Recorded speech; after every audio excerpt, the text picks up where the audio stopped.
అదే మరి 10 ఏళ్ళల్లో లేడీస్ వాడుకుంటారా?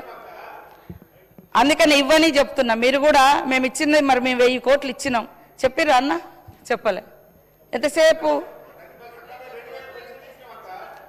మహిళా సంఘాలకు ఇవ్వాల్సిన 4019 కోట్ల అధ్యక్ష రూరల్ అండ్ అర్బన్ ఏరియాలో మా అన్న 21-22లో పెట్టిన దాంట్లో 3000 కోట్ల రూపాయలు వడ్డీ లేని రుణాలకు ఈ డబ్బులు వడ్డీ డబ్బులు ఇస్తామని చెప్పారు. జస్ట్ 6 crores ఇచ్చిర్రు అధ్యక్ష.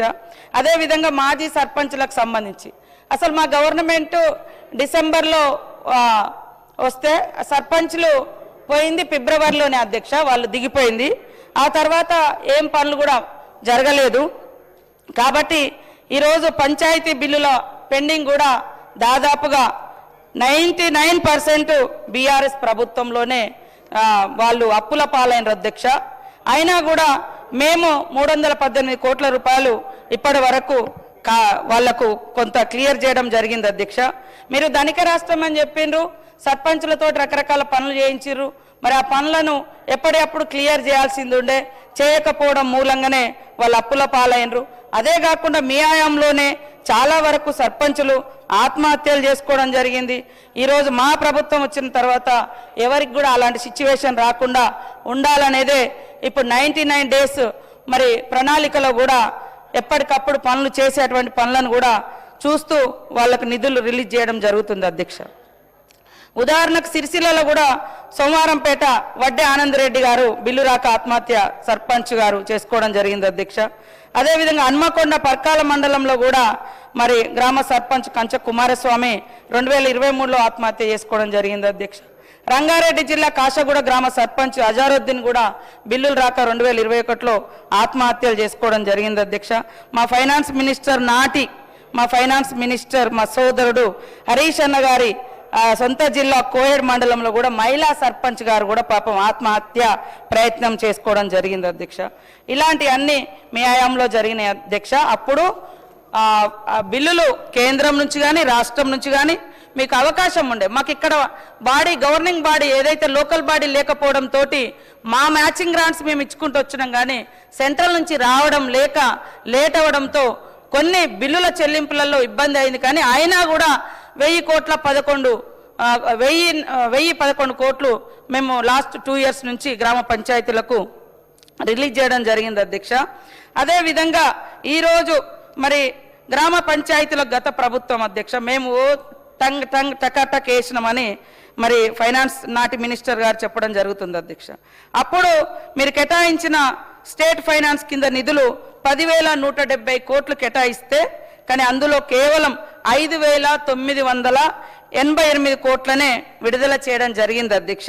4,181 కోట్లను మరి వేరే వాటికి మళ్లించినట్టుగా ఇక్కడ మాకున్న సమాచారం, నా నాలెడ్జ్లోకి వచ్చినటువంటి ఇన్ఫర్మేషన్ అధ్యక్ష. జస్ట్ 42% అంటే ఇంకా 42% నిధులను పక్కదారి పట్టించినట్టుగా, అంటే వాళ్ళు చేసిన పనులకు ఇవ్వకుండా వాడినరు అనేది మాకున్న సమాచారం అధ్యక్ష. అదేవిధంగా ఈరోజు మరి గ్రామ పంచాయతీ ఉద్యోగులకు జీతాలు ఇవ్వడం లేదు అని మన సునీతా లక్ష్మారెడ్డి గారు చెప్పడం జరిగింది అధ్యక్ష. ఇది వాస్తవం కాదు అధ్యక్ష. ఈరోజు మల్టీపర్పస్ ఉద్యోగులకు మరి ఏదైతే 9,500 రూపాయలు ఉన్నాయో అవి ఇస్తా ఉన్నాం. కొంత ఏదైతే మనకు 2 years నుంచి రావడంలో కొంత జాప్యం జరగడంతో అవి ఒక 5% అక్కడక్కడ కొన్ని ఇబ్బందులు ఎదురైనాయి తప్ప మేము మ్యాక్సిమం ఎప్పటికప్పుడు వాళ్ళకి ఇవ్వాలనే లక్ష్యంతో, ఎందుకంటే చిన్న స్థాయి ఉద్యోగులు అంతా దళితులు ఉంటారు, ఎక్కువ గిరిజనులు ఉంటారు లేదా బహుజనులు ఉంటారు, కూలి కుటుంబాలు, కాబట్టి మాకు కూడా 100% సానుభూతి ఉంది. రాబోయే కాలంలో వాళ్ళ శాలరీస్ కూడా పెంచాల్సిన అవసరం ఉంది సార్. నేను కూడా ముఖ్యమంత్రి గారు కానీ మా క్యాబినెట్లో కానీ డిస్కస్ చేస్తున్నాం తప్పకుండా. కానీ అంటే వాళ్ళ శాలరీస్ మాత్రం ఇస్తున్నాం. ఎక్కడైనా సాంకేతిక కారణాల రీత్యా ఈ మధ్యకాలంలో మరి కొంత లోకల్గా కూడా అధికారులు అంటే స్పీడ్గా స్పందించకపోవడము లేదా ఇంకేదన్నా వాటితోటి అది కూడా 5% మాత్రమే డిలే అయింది అధ్యక్ష, వేరే ఉద్దేశం కాదు. అదేవిధంగా గత 2 ఏళ్లలో సీసీ రోడ్లు, డ్రైనేజీలు ఎంత ఖర్చు పెట్టిరు అని మరి మా పాల్వాయి హరీష్ గారు అడగడం జరిగింది అధ్యక్ష. గత 2 సంవత్సరాల్లో సీసీ రోడ్లు కానీ పొలం బాటల కొరకు కానీ దాదాపుగా 2,045 కోట్లతోటి మరి వివిధ రకాల పనులు చేపట్టడం జరిగింది అధ్యక్ష. ఈరోజు మరి కాగజ్ నగర్లో కూడా దాదాపుగా 82 పనులు సీసీ రోడ్లు కానీ డ్రైనేజీలు కానీ చేసి 8 కోట్ల రూపాయలను SCSDF ద్వారా ఇవ్వడం కూడా జరిగింది అధ్యక్ష. స్టేట్ మొత్తం మరి CRR అదేవిధంగా మరి ఇతర పద్దు కింద దాదాపుగా 1096 కోట్ల రూపాయలను ఇచ్చి 12,072 పనులను కూడా చేపట్టడం జరిగింది అధ్యక్ష.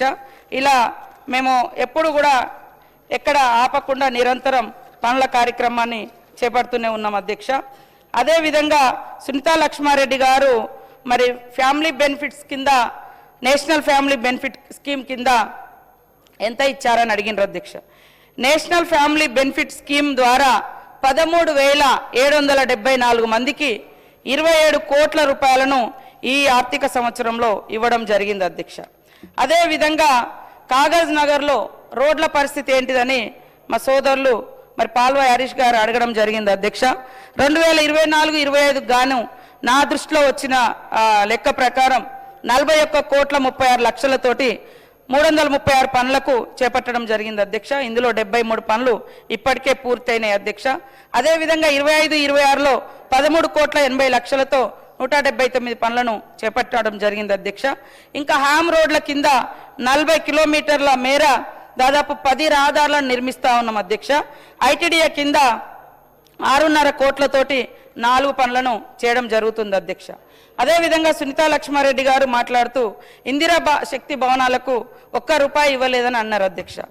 ఈరోజు ఆడబిడ్డల ఐక్యతకు, ఆర్థిక స్వావలంబనకు, సంఘటిత శక్తికి శిక్షణ, వ్యాపారాలు, వేదికలు ఉండాలనేటువంటి ఉద్దేశంతో మరి మహిళా శక్తి కింద ఇందిరా మహిళా శక్తి భవనాలు అన్ని జిల్లాలలో నిర్మిస్తున్నాం అధ్యక్ష. మ్యాక్సిమం ఇందిరా శక్తి భవనాల కింద డబ్బులు ఇవ్వలేనడం కరెక్ట్ కాదు అధ్యక్ష.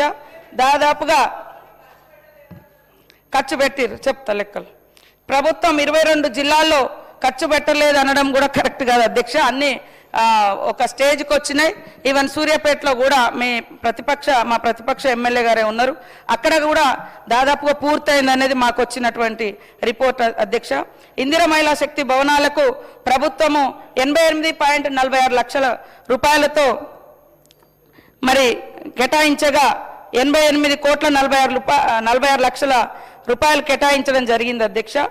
దీనిలో మరి 58 కోట్ల 35 లక్షల రూపాయల విలువ గల పనులను ఫిబ్రవరి 17, 2026 నాటికి సంబంధిత ఇంజనీర్లు రికార్డ్ చేస్తే అధ్యక్ష, మేము ఇచ్చింది ఇప్పుడు పేమెంట్ చేసింది 32 కోట్ల 58 లక్షల రూపాయలు పేమెంట్ కూడా చేయడం జరిగింది అధ్యక్ష. ఇందిరా మహిళా శక్తి భవనాలు ఒక్కొక్క జిల్లాలో 5 కోట్లతోటి మహిళలందరూ అక్కడ సమావేశాలు కావడానికి కానీ, వాళ్ళు ఏదైనా షాప్స్ కోసం ఆన్లైన్ అట్లాంటిది కూడా పెట్టుకోవడానికి కానీ ఇవన్నీ ఉండాలనే ఉద్దేశంతో వాళ్ళ ఐక్యతకు అది ఉపయోగపడాలని ఏర్పాటు చేయడం జరుగుతుంది అధ్యక్ష. నిధులు కూడా ఇస్తా ఉన్నాం అధ్యక్ష. అవి అంటే ఆ వర్క్స్ కంప్లీట్ అయిన కొద్దీ మేము నిధులు ఇచ్చుకుంటూ వస్తూ ఉన్నాం అధ్యక్ష.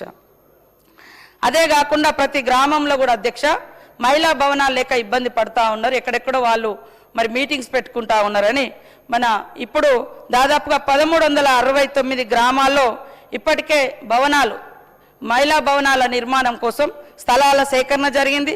కొన్ని గ్రామాలలో శంకుస్థాపనలు కూడా అయిపోయినాయి అధ్యక్ష. ఆ వర్క్స్ కూడా స్టార్ట్ చేయడం జరుగుతుంది అధ్యక్ష. అట్లనే కళ్యాణ లక్ష్మి కూడా డబ్బులు రావడం లేదు, పిల్లలు పుట్టినాక వస్తున్నారు అది అని అన్నారు అధ్యక్ష. అది 1-2 ఎక్కడైనా మరి పాత ఏమన్నా పెండింగ్ ఉందా లేకుంటే, ఎందుకంటే సిగ్నేచర్ అధికారము ఎమ్మెల్యేల దగ్గర ఉంది, మరి అక్కడ ఏమైనా డిలే అయిందా లేకుంటే ఇంకెక్కడ అయిందో అది కొద్దిగా మాకు పేరు ఇస్తే ఆ ఊర్లో తప్పకుండా నేను వెరిఫై చేస్తా అని చెప్పిన అధ్యక్ష.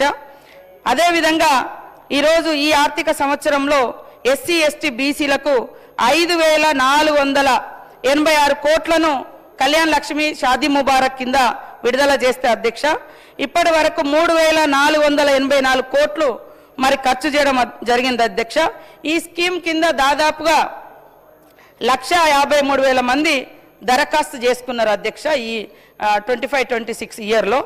కాబట్టి కళ్యాణ లక్ష్మికి ఎక్కడ మేము కొరత కానీ ఆపడం కానీ లేదు అధ్యక్ష. ఈ అభియోగం కూడా మా మీద మోపడం సరైనది కాదని తెలియజేస్తా ఉన్నాను అధ్యక్ష. అదేవిధంగా ఇంకా వాళ్ళ హయాంలో కూడా నా దగ్గర మా వాళ్ళు ఇచ్చిర్రు, లగ్గమాయే పిల్లలు పుట్టే ఇంతవరకు చెక్కు రాదే అని 2021లో కళ్యాణ్ వివిధ పేపర్లలో కూడా